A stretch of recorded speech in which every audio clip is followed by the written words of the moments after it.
Welcome back. I am so thrilled you're here for another explainer today because we're tackling a topic that literally has the potential to fundamentally transform how you view your daily work. We're unpacking the fascinating world of robotic process automation, or RPA for short. If you've ever felt totally bogged down by tedious computer tasks and thought, there has got to be a better way, well, you're in exactly the right place. Let's get right into it. Seriously, imagine this for a second. What if you never had to manually copy and paste information from one spreadsheet to another ever again? Or what if you didn't have to endlessly retype customer details into a super sluggish database? Think about the frustration, the eye strain, the absolute soul-crushing boredom of those manual tasks that honestly kind of make you question your career choices. Imagine a workday completely free of that tedium, where your brain is actually freed up to do the creative, strategic thinking you were hired to do in the first place. Well, that is exactly the promise of RPA.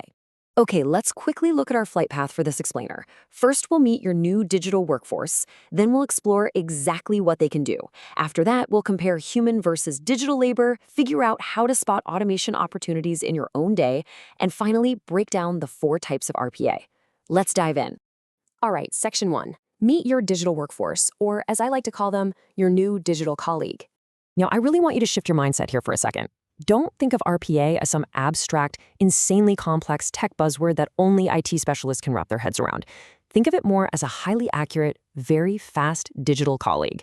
Simply put, robotic process automation is just software that mimics the actions a human user would perform on a PC.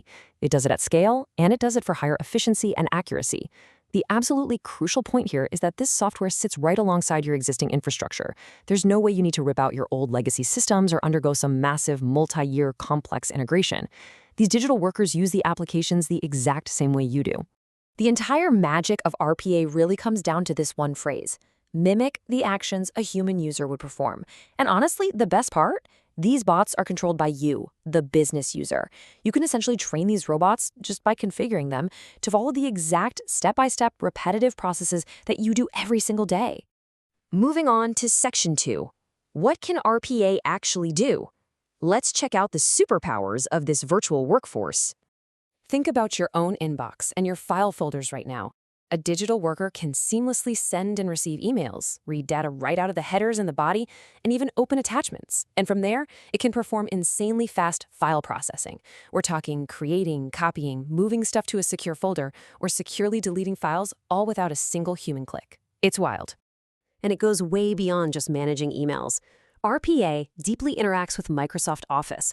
It can run those complex macros, generate massive pivot tables, and execute VLOOKUPs flawlessly. Every single time. But it doesn't stop there either. It can actually log into your massive transactional platforms, think SAP, Oracle, IBM, and perform transactions or run reports.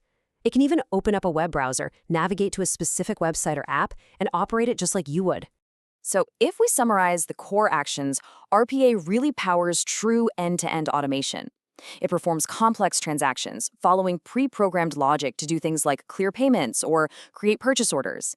It is an absolute master at extracting data from various systems to generate reports and feed your dashboards.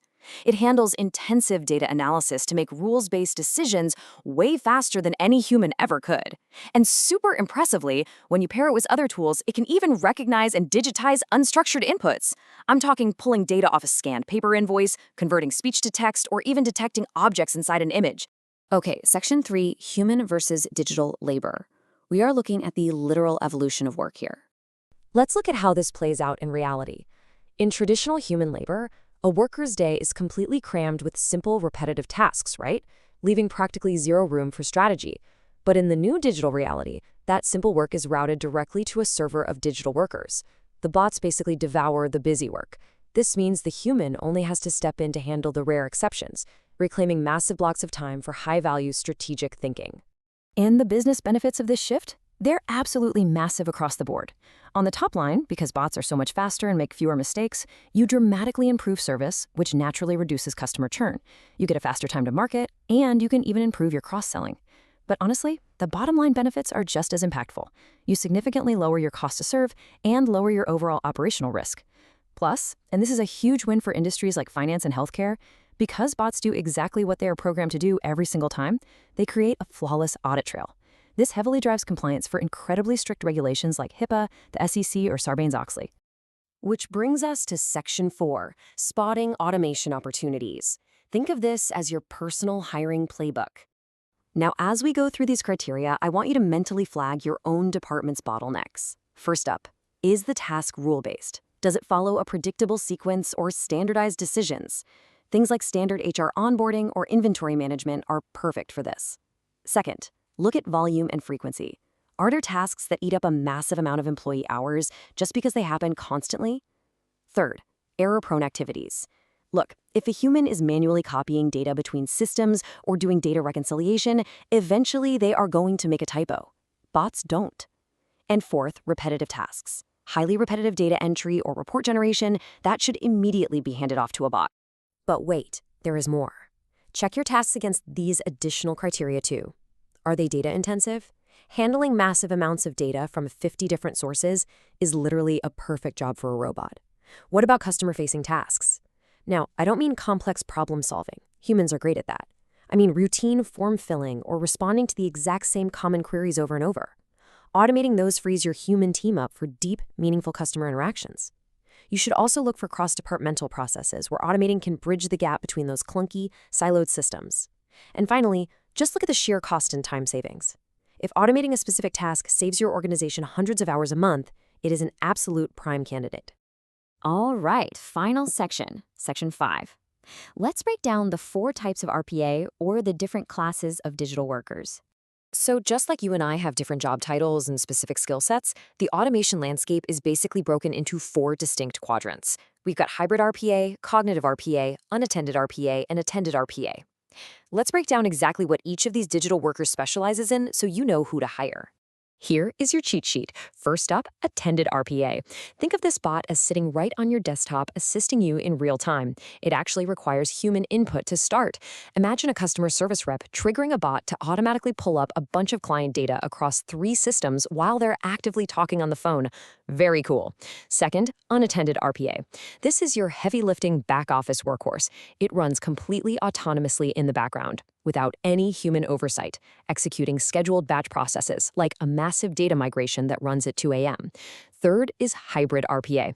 This one is a mix. It streamlines operations by smoothly passing the baton back and forth, using human oversight for the critical decisions and robotic automation for all the data collection. And finally, cognitive RPA.